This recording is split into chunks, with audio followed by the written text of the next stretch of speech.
नमस्कार, उत्तराखंड की खबरों में आप सभी का स्वागत है। मैं हूं नीलू और अब खबरों की शुरुआत करते हैं। केदारनाथ में आपदा के बाद रेस्क्यू ऑपरेशन चलाया जा रहा है। अब आज एक बार फिर से रेस्क्यू ऑपरेशन चलाया जाएगा। अभी भी 2000 से ज्यादा लोगों को निकाला जाना बाकी रह गया है। करीब 7234 लोगों को अब तक निकाला जा चुका है, जो कि केदारनाथ और उसके आगे के पड़ावों में फंसे हुए हैं।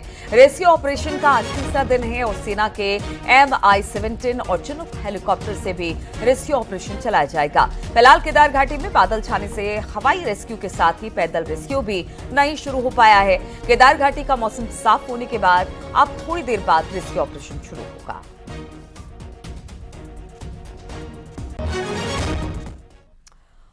और रेस्क्यू ऑपरेशन नए रास्ते से शुरू हुआ और करीब 300 लोगों को सुरक्षित SDRF की टीम ने सोनप्रयाग पहुंचा दिया है। हवाई रेस्क्यू के लिए अभी भी वैली में बादल छटने का इंतजार हो रहा है। वहीं केदारनाथ धाम से भी NDRF के जवान जाल चौमासी से होते हुए कालीमठ की तरफ निकल रहे हैं, जिससे जहां तहां जो लोग फंसे हुए हैं उनको बाहर निकाला जा सके।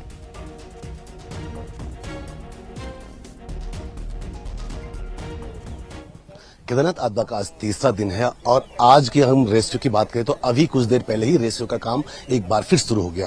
SDRF की टीम ने जो गौरीकुंड में जो फंसे लोग थे उनको ऊपर जंगल और मुनकटिया होते हुए करीब 300 लोगों का अभी रेस्क्यू करना स्टार्ट किया और 300 लोग सोनप्रयाग पहुंच चुके हैं। वहीं हम अगर केदारनाथ से रेस्क्यू की बात करें तो वहां से भी NDRF जाल चौमासे होते हुए लोगों को निकाल रही है। और अगर हम मौसम की बात करें तो हवाई जो रेस्क्यू होना वो अभी शुरू नहीं हुआ, क्योंकि आप देख सकते हैं कि लगातार जो वैली है वैली बहन पैक है, क्योंकि पूरा जो केदार वैली है, केदार वैली में बादल चाहिए। भले ही मौसम धूप खिली है लेकिन ये जो बादल हैं ये बादल बड़ा रोड़ा बने हैं अभी हवाई रेस्क्यू का। ना तो चिन्ह कूट पाया है, ना ही जो आर्मी का जो हेलीकॉप्टर और ना ही जो यहाँ से होने वाला जो रेस्क्यू है वो यहाँ से स्टार्ट हुआ है। भले ही इसमें एक राहत की बात यह भी है कि जिला प्रशासन ने भीमबली में मोबाइल सेवा स्टार्ट करवा दी है। वहां से लोगों को जो वहां लोग फंसे हैं उन लोगों को उनके परिजनों तक उनकी बातचीत करवा दी है, जिससे कि एक राहत कहीं ना कहीं ये परिजनों के लिए कह सकते हैं। वहीं अगर रेस्क्यू की बात करें तो प्रशासन हर प्रकार से रेस्क्यू में जुटा है और कुछ ही देर बाद उम्मीदें ये जताई जा रही है कि जैसे ही मौसम खुलता है, यानी कि ये जो बादल हैं ये बादल छड़ते हैं, तो एक बार फिर हवाई रेस्क्यू भी शुरू होगा। कैमरा सहयोगी संदीप के साथ मैं सत्येंद्र बर्तवाल, न्यूज 18 सोनप्रयाग। और इसी पर और अधिक जानकारी के साथ सत्येंद्र बर्तवाल इस वक्त हमारे साथ जुड़ गए हैं। सत्येंद्र, तस्वीरें लगातार वहां से आ रही, किस तरह से प्रशासन, NDRF, SDRF, सेना के जवान जुटे हुए हैं, जो लोग वहां पर फंसे हुए हैं उनको सकुशल बाहर निकालने के लिए। अभी और कितने ऐसे लोग हैं जो कि जहां तहां फंसे हुए हैं और कहां कहां पर लोकेट कर लिया गया है इन लोगों को, जिससे इनको जल्द से जल्द बाहर निकाला जा सके, यानी कि इनका रेस्क्यू किया जा सके? अगर हम बात करें रेस्क्यू अभियान की तो रेस्क्यू अभियान यहाँ पे सबसे बड़ा चैलेंज है मौसम का। आपको मैं सीधे वो तस्वीरें दिखा दूं तो आप देख सकते हैं कि यहाँ पे जो पूरी ये घाटी है, क्योंकि जो केदार घाटी है, केदार घाटी में पूरे बादल छाए हैं। ये बादल कहीं ना कहीं जो हेलीकॉप्टर के द्वारा जो रेस्क्यू होना था उसके लिए बड़ा बाधक बने, क्योंकि चिनूक और आर्मी का जो MI-70 है वो यहाँ पहुंच तो चुका है लेकिन वो अपनी फ्लाइंग नहीं कर पा रहा है, जिसका ये बड़ा कारण ये बादल आप देख सकते हैं बिल्कुल व्हाइट और बिल्कुल घने बादल छाए हैं, जिसके कारण विजुअलिटी की काफी दिक्कतें होती है और वो विजुअलिटी के चक्कर के चलते अभी भी रेस्क्यू हवाई अभी शुरू नहीं हुआ। लेकिन एक राहत भरी हम बात ये कह सकते हैं कि जो ग्राउंड से जो रेस्क्यू होना है वो SDRF की टीम, पुलिस प्रशासन यहाँ पे मौजूद है और उन्होंने एक नया रास्ता तैयार किया है मुनकटिया होते हुए। मुनकटिया से वो लोग जो गौरीकुंड में फंसे लोग हैं उनको धीरे धीरे निकालने की कोशिश कर रहे हैं। साथ ही केदारनाथ में जो करीब 500 से 700 लोग बताए जा रहे हैं उनको भी मूव करा रहे हैं। वहां भी NDRF की एक टीम लगी है और वो जाल चौमासी के रास्ते से उनको निकालने की कोशिश कर रही है। हमारे साथ SP रुद्रप्रयाग हैं, उनसे ही जानकारी लेते कि मैम किस तरीके से आप लोग अब तैयारियां करें, क्योंकि मौसम कहीं ना कहीं बाधा बढ़ा दे रहा है। जी बिल्कुल, सुबह से मौसम जो खराब होने के कारण हमारे जो हेली से रेस्क्यू होता है वो नहीं हो पा रहा है। हम उम्मीद करें कि थोड़ी देर में अगर मौसम खुल जाता है तो हेली से रेस्क्यू हमारा स्टार्ट हो जाएगा। साथ साथ जो हमारा पैदल मार्ग गौरीकुंड से हम जो रेस्क्यू करवा रहे हैं वहां पे हमने एक अल्टरनेटिव रास्ता भी बनाया है और वहां से लोगों को निकालना भी शुरू कर दिया है। क्योंकि जो कल का रास्ता था, क्योंकि बता रहे हैं कि ऊपर से लगातार वो पत्थर दरक रहे हैं और साथ ही नीचे से मंदाकिनी ने भी एक पूरा बहाव काट दिया, तो कितनी अब ये चैलेंज बन रहा है मैम ये रेस्क्यू का उन लोगों को यहाँ? जी बिल्कुल, क्योंकि जो नीचे का रास्ता था वो अब हमारे लिए, अब हम उसको यूज नहीं करें, जो यात्रियों की सुरक्षा है उसको देखते हुए, इसलिए जो अल्टरनेटिव रास्ता है अभी हम आज उसी को यूज करेंगे और हम कोशिश करेंगे कि मैक्सिमम लोगों को आज हम वहां से सेफली निकाल पाए। व्यवस्थाओं की बात करें तो क्या उन लोगों की, आप लोगों ने व्यवस्था किस तरह? जी बिल्कुल, पुलिस और प्रशासन द्वारा लगातार जो यात्री फंसे हुए उनकी व्यवस्था की जा रही है। उनके लिए जहाँ पे भी वो रुके हैं वहाँ पे खान पान की व्यवस्था है, पानी की व्यवस्था है और साथ साथ उनकी मेडिकल की जो फैसिलिटीज है वो भी अवेलेबल की गई है। साथ साथ जहाँ पे नेटवर्क का इश्यू आ रहा था वहाँ पे भी हमने उनके परिवारजनों से जो संपर्क जो है कराना स्टार्ट कर दिया है। लगभग हम कितने लोग अभी मान के चल रहे हैं पूरे केदार वैली में, अगर अब सोनप्रयाग से और ऊपर तक की बात करें अलग अलग जगहों पे कितने लोग फंसे हैं अभी? देखिए लगभग 1000 से ज्यादा लोग जो है अभी तक फंसे हुए हैं और हम कोशिश करें कि उनको जल्द से जल्द वापस लाया जाए। बिल्कुल नीलू, एसपी जैसे रुद्रप्रयाग कह रहे हैं कि 1000 से ज्यादा लोग अभी भी फंसे हैं, क्योंकि जो केदार घाटी में जिस तरीके बुधवार को ये बादल फटा था, उस बादल फटने से कई इलाकों में, यानी अगर हम बात करें करीब 18 से 20 किलोमीटर का पूरा ट्रैक है, वो 18 से 20 किलोमीटर जो ट्रैक है वो कहीं ना कहीं कई जगहों से वहां बाधित हो चुका है। मैं अभी हेलीपैड पे खड़ा हूं, ये वही हेलीपैड है सिरसी का जिनसे रेस्क्यू होना है। जैसे ही ये मौसम खुले तो ये दोनों हेलीकॉप्टर आप देख सकते हैं, ये बिल्कुल तैयार बैठे हैं। जैसे ही मौसम खुले और उस मौसम से ही खुलते ही यहाँ से ये हेलीकॉप्टर यहाँ से उड़ेंगे और जो वहां फंसे लोग हैं, जो अलग अलग जगहों पे लोग फंसे हैं, उनको सुरक्षित यहाँ तक पहुंचाएंगे। उसके बाद यहाँ से उनको प्रशासन द्वारा गाड़ियों से उनको आगे यहाँ से भेजने की प्रक्रिया पूरी जारी रहेगी। 2 हेलीकॉप्टर यहाँ पे खड़े हैं और 2 हेलीकॉप्टर यहाँ से थोड़ा आगे एक हेलीपैड है, वहां पे वो खड़े हैं। जैसे ही मौसम सही होता है, यानी कि ये खुलने का इंतजार, बढ़िया मौसम होने का इंतजार किया जा रहा है। जैसे ही मौसम खुलता है एक बार फिर से इन हेलीकॉप्टरों के जरिए रेस्क्यू का काम शुरू हो जाएगा। बहुत बहुत शुक्रिया आपका हमारे साथ जुड़ने के लिए। तो केदार घाटी में बारिश और खराब मौसम के बीच राहत और बचाव कार्य चल रहा है। बारिश के चलते मंदाकिनी और सोन गंगा नदी उफान पर है, तो वहीं दूसरी तरफ पहाड़ों से लगातार पत्थर और मलबा गिर रहा है। ऐसे में रेस्क्यू में खासी मुश्किलें आ रही हैं। मुश्किल हालात में बीच में लोगों को निकाला जा रहा है और ये सबसे बड़ी बात है कि यही चाहते हैं कि जो लोग जहां तहां फंसे हैं उनकी जिंदगी सेफ रहे, इसलिए पूरी कोशिश की जा रही है कि लोगों का जल्द से जल्द रेस्क्यू हो जाए।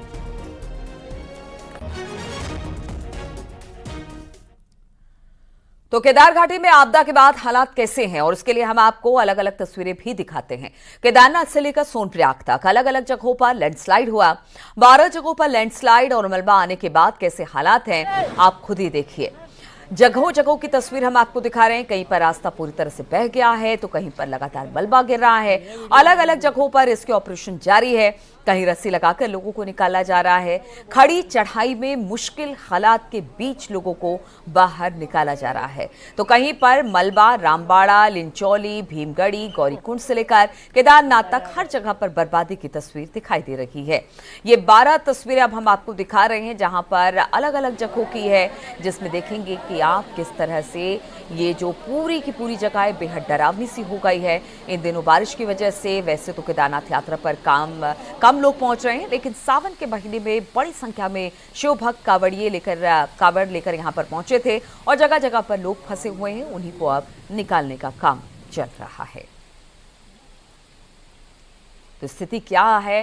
पहाड़ दरक रहे हैं, नदियां पूरे उफान पर है, सड़कें बह गई हैं, पुल और नाले इस वक्त उफन रहे हैं, जगह जगह पर लोग फंसे हुए हैं। हालांकि उत्तराखंड के मौसम को लेकर सब सजग रहते हैं और जो यात्री यहां पर आते हैं उनको भी पता है कि खास तौर पर इस मौसम में, बरसात के मौसम में दुश्वारियां बढ़ जाती है। लोग कम थे चूंकि, लेकिन सावन चल रहा है, सावन की शिवरात्रि थी, इसलिए कावड़िए यहां पर बड़ी संख्या में आए हुए थे, जिन्हें अब निकालने का काम अलग अलग जगहों से किया जा रहा है। यही वो लोग हैं जो फंसे हुए हैं। हालांकि इनकी व्यवस्था खाने पीने की हो या फिर रुकने की हो या उनके परिजनों से बातचीत कराने की हो, ये सारी व्यवस्थाएं प्रशासन ने जरूर मुहैया कराई है।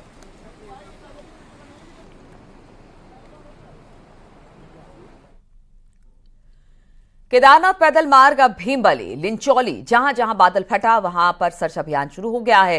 जिला प्रशासन और डीडीआरएफ टीम सर्च अभियान में जुटी हुई है। आप ये एक्सक्लूसिव तस्वीरें देख सकते हैं। लिंचौली में एसडीएम और आपदा प्रबंधन अधिकारी मौके पर मौजूद हैं, लेकिन सबसे बड़ी समस्या नेटवर्क की आ रही है और सैटेलाइट फोन भी यहां पर सही तरीके से काम नहीं कर रहा है, क्योंकि मौसम खराब है, बारिश रुक रुक कर हो रही है, बादल छाए हुए हैं, इसीलिए नेटवर्क में अच्छी खासी दिक्कत सामने आ रही है।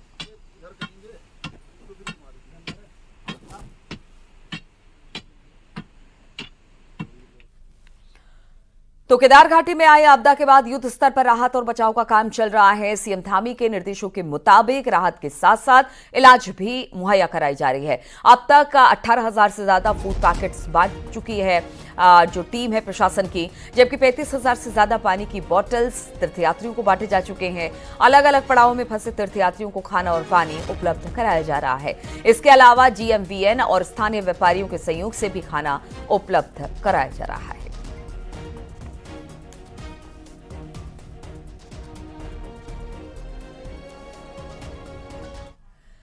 मुख्यमंत्री पुष्कर सिंह धामी प्रदेश में आपदाग्रस्त क्षेत्रों में राहत और बचाव कार्यों की लगातार निगरानी कर रहे हैं। शुक्रवार को मुख्यमंत्री ने गृह सचिव गृह शैलेश बगोली, पुलिस महानिदेशक अभिनव कुमार और आयुक्त गढ़वाल विनय शंकर पांडे से मुलाकात सचिवालय में उनसे राहत और बचाव कार्यों की जानकारी ली। मुख्यमंत्री ने केदारनाथ में फंसे यात्रियों की सकुशल वापसी की व्यवस्था के साथ केदारनाथ पैदल मार्ग से आवाजाही भी सुनिश्चित कराने को कहा है।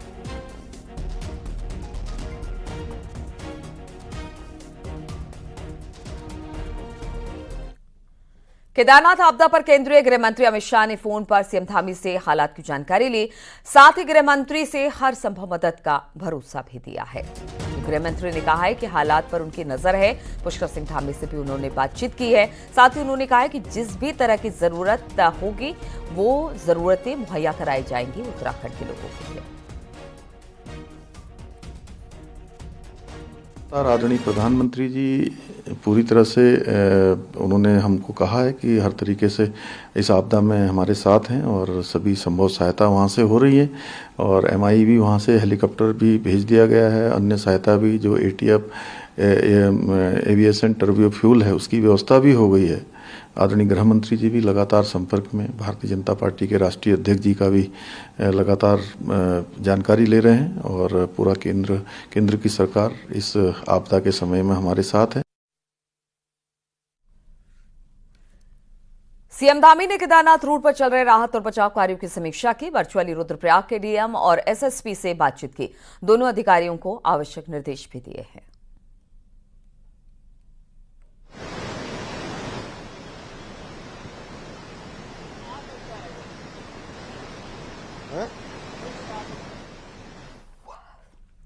तो अधिकारियों से सीएम ने जानकारी ली है। सीएम लगातार पल पल की जानकारी उनसे ले रहे हैं, कहां पर किस तरह से राहत व्यवस्था की जा रही है और इसी को लेकर तमाम अधिकारियों से उन्होंने बातचीत की है। राहत और बचाव कार्यों को लेकर मुख्यमंत्री की तरफ से समीक्षा हुई है।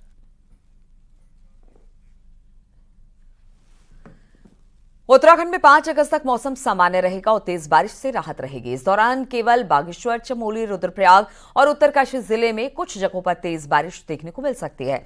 बाकी जिलों में मौसम सामान्य रहेगा। हालांकि 7 और 8 अगस्त को एक बार फिर से तेज बारिश देखने को मिल सकती है।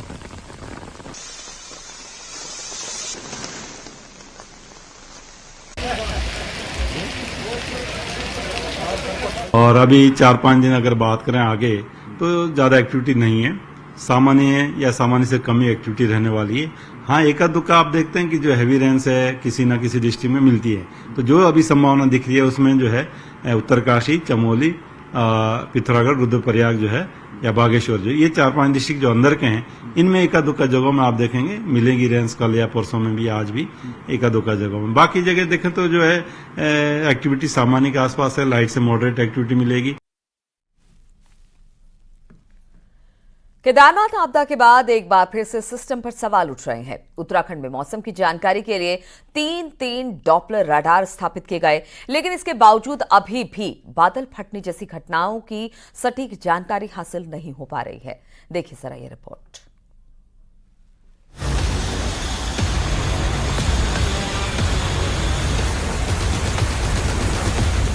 उत्तराखंड में हर साल मानसून काल में भारी बारिश, बादल फटने, लैंडस्लाइड होने जैसी घटनाओं से जानमाल का भारी नुकसान होता है। मानसून के इस सीजन में अभी तक केदारनाथ, उत्तरकाशी, टिहरी, अल्मोड़ा, बागेश्वर में बादल फटने की घटनाएं हो चुकी हैं। ऐसे में क्षेत्र विशेष में मौसम का सटीक पुनर्अनुमान नुकसान से बचा जा सकता है। उत्तराखंड में लैंसडाउन, सुरकंडा और मुक्तेश्वर में 3 डॉपलर रडार लगे हुए हैं। इसमें मैदानी क्षेत्र का तो सटीक अनुमान फिर भी मिल जाता है, लेकिन पहाड़ों में या फिर क्षेत्र विशेष में भारी बारिश या फिर बादल फटने का सटीक पुनर्अनुमान आज भी नहीं मिल पा रहा है। हालांकि मौसम विभाग का कहना है कि इसके लिए कॉम्पैक्ट रडार लगाना जरूरी है। केदारनाथ ये वैली में है वो, तो उसके सामने जो हिल्स पड़ेंगे, जब तक उनसे ऊपर क्लाउड डेवलपमेंट नहीं पहुंचेगा तब तक जो यहाँ के रेडार्स उसके रेंज में वो नहीं आएगा, है ना। तो ये अगर उस लोकेशन में यात्रा भी है तो उस दृष्टि से वो पीछे स्टडी भी स्टेट गवर्नमेंट ने करवाया था, तो हमने बोला था कि हाँ यहाँ भी जो है जो कॉम्पैक्ट रेडार्स है वो लगने चाहिए। हालांकि आपदा प्रबंधन का कहना है कि फिलहाल दुनिया में ऐसी कोई तकनीक नहीं है कि बादल फटने जैसी घटनाओं का एकदम सटीक अनुमान बता दे, लेकिन हमें अभी 3 घंटे के अंदर ज्यादा बारिश की जानकारी मिल जाती है। माननीय मुख्यमंत्री जी के निर्देश हैं कि उस प्रक्रिया को अपनाई जाए, उस चीज़ों का अध्ययन किया जाए, उस तरह से प्रणाली को अपने यहाँ डेवलप किया जाए। हम लोग उस दिशा में ऑलरेडी काम कर रहे हैं और चूंकि अभी विश्व में कहीं भी ऐसी कोई तकनीक है नहीं कि हम एकदम से सटीक भविष्यवाणी कर सकें, बट हम 3 घंटे के अंदर ये बता पाने की पोजीशन पे हैं कि इस क्षेत्र में थोड़ा सा एक 50-60 किलोमीटर का एरिया लेके चलते हैं कि यहाँ पे बहुत ज्यादा है। आपदा की पूर्व सूचना के लिए सीएम धामी के निर्देश पर दुनिया की बेस्ट तकनीक को उत्तराखंड में लाने का प्रयास किया जा रहा है, लेकिन पूर्व सूचना के साथ ही सिस्टम को अलर्ट रखना भी बेहद जरूरी है ताकि सटीक सूचना के साथ लोगों की जानमाल को भी बचाया जा सके। न्यूज़ 18 के लिए देहरादून से सुनील नवप्रभात की रिपोर्ट। और इस वक्त गौरीकुंड से एक बड़ी खबर आ रही है जहां पर लैंडस्लाइड हुआ है, इसमें कुछ गाड़ियां दब भी गई है। ये खबर आ रही है बोलेरो, 2 ट्रक और कुछ बाइक दब गई है। गनीमत रही कि गाड़ियों में कोई व्यक्ति नहीं था। गौरीकुंड मेन मार्केट के पास की ये घटना बताई जा रही है जहां पर लैंडस्लाइड हुआ है, कुछ गाड़ियां दबने की बात सामने आ रही है। बताया जा रहा है कि एक बोलेरो, 2 ट्रक और कुछ बाइक दब गई है। सबसे बड़ी बात ये रही कि इन गाड़ियों में लोग सवार नहीं थे। गौरीकुंड मेन मार्केट में यह घटना घटी है।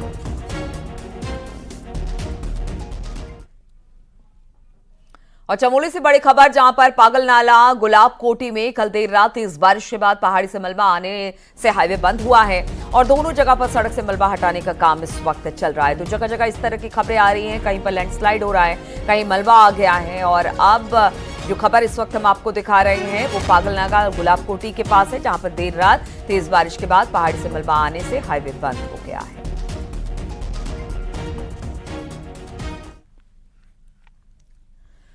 उत्तरकाशी मोरी प्रखंड के भारी बारिश और तेज हवाओं से आराकोट लुहासू क्षेत्र में सेब की फसल को भारी नुकसान पहुंचा है। पेड़ों से सेब बड़ी संख्या में टूटकर झड़ गए, कई जगह पर सेब के पेड़ जमीन से उखड़ गए। यही नहीं, काफलो गांव ने भी देखने को मिला है जिसमें किसानों को भारी नुकसान हुआ है, जिसकी तस्वीरें आप देख सकते हैं। किसानों ने प्रशासन से नुकसान के आंकलन कर मुआवजा देने की मांग की है। क्षेत्र में अत्यधिक तूफान आने के कारण सेब की तैयार फसल पूरी तरह नष्ट हो गई।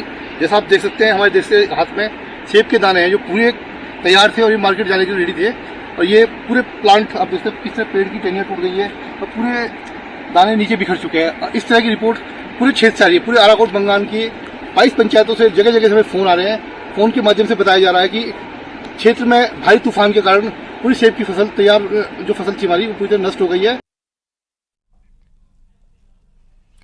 और विकासनगर में एक 7 साल की मासूम बच्ची के यौन शोषण का मामला सामने आया। बच्ची के परिजनों की तहरीर पर कोतवाली विकासनगर में आरोपी के खिलाफ कठोर धाराओं में मुकदमा दर्ज कर लिया गया है। मामला 2 समुदाय से जुड़ा होने के चलते देर रात बाजार चौकी पर हिंदू संगठनों के लोगों ने हंगामा खड़ा कर दिया।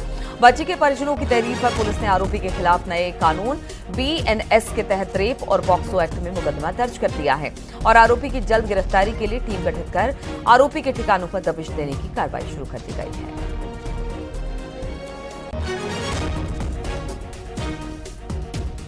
एक मामला आया है जिसमें एक युवक द्वारा एक नाबालिग बच्ची जो 7 साल की थी, उसको ले जाकर के उसके साथ छेड़खानी की है, उसके प्राइवेट पार्ट्स में वो छेड़खानी की है।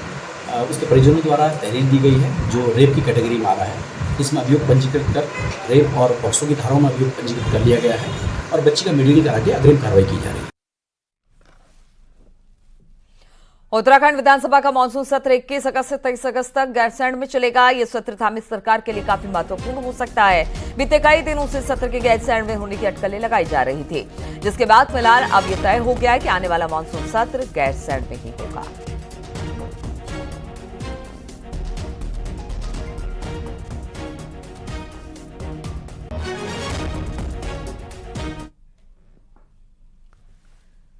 सीएम धामी का हल्द्वानी दौरा है, जिसमें कुमाऊं मंडल की समीक्षा करने वाले हैं। कुमाऊं मंडल में आई आपदा की समीक्षा करते आज मुख्यमंत्री धामी दिखाई देंगे। कोटद्वार सर्किट हाउस में ये बैठक करने वाले हैं। बीजेपी पदाधिकारियों से भी उनका संवाद का कार्यक्रम है। नैनीताल में प्रदेश और जिला पदाधिकारियों के साथ भी उनकी बातचीत होने वाली है। तो कुमाऊं मंडल में इस वक्त आपदा आई है, उसको लेकर समीक्षा बैठक, साथ ही जो नैनीताल के प्रदेश और जिला पदाधिकारी है उनसे बातचीत होगी और बीजेपी के पदाधिकारियों से भी वो संवाद करते आज दिखाई देंगे।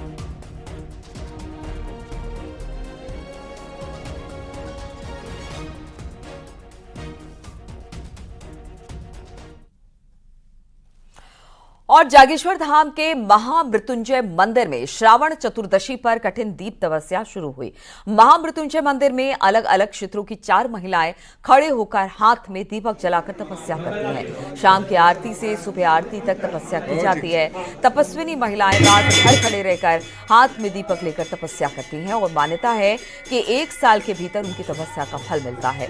ये तपस्या श्रावण मास में केवल जागेश्वर में ही सदियों से प्रचलित है। संतान प्राप्ति सहित दूसरी मनोकामनाओं की पूर्ति के लिए ये तपस्या की जाती है। चतुर्दशी है। आज के दिन महिलाएं, निसंतान महिलाएं हाथ में दीपक लेके शाम की आरती से सवेरे आरती तक हाथ में दीपक लेके तपस्या करती हैं। इस तपस्या का अखंड फल है और 1 साल के अंदर ही जिस संतान की मनोकामना के लिए वो दीपक लेते हैं उसका अखंड फल लगता है।